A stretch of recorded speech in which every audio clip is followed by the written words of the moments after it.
prepared to comment publicly after being shown less than 5 minutes of the footage was Guido Negro, director of the SETI radio telescope at Golden Grave Observatory in Western Australia.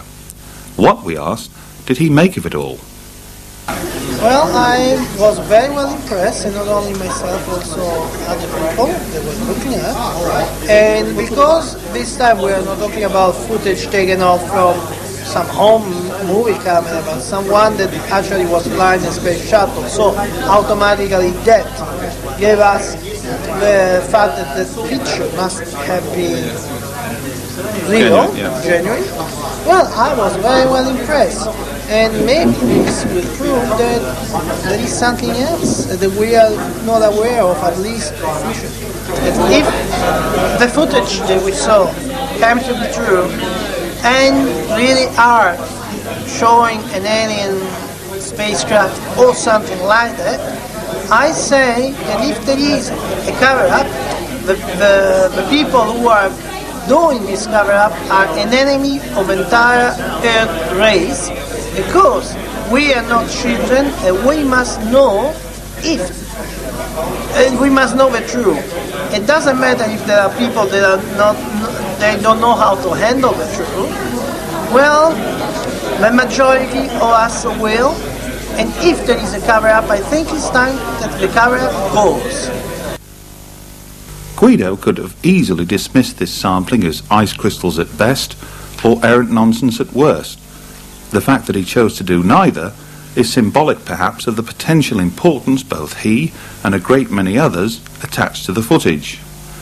The onus surely now rests with people like Guido and others elsewhere in the scientific community to determine whether or not the second space phenomena is a genuine phenomenon.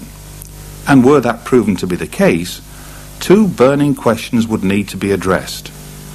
Is it extraterrestrial? And is it intelligent?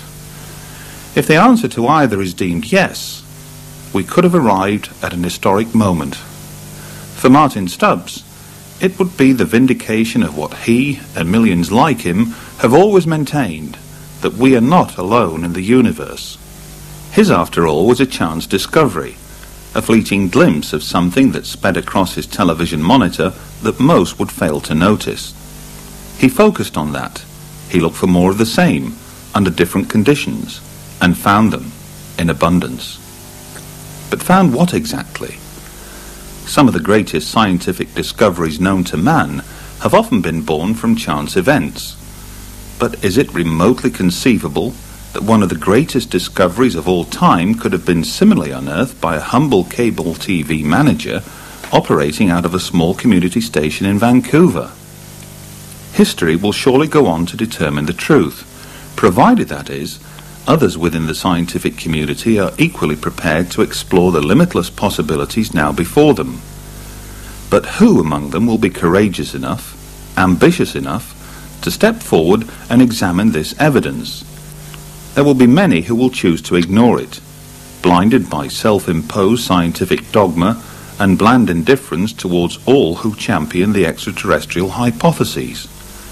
But those that do express an interest may well find themselves embarking upon one of the greatest scientific treks of all time.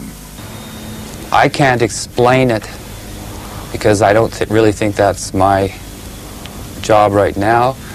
I'm merely a person who's gathering grains of salt together and putting them in front of you. It's as if you have a carpet and you have a handful of salt and you throw the salt on the carpet, you look and you don't think there's any salt there. But when you gather it up, put it back in your hand, you have something.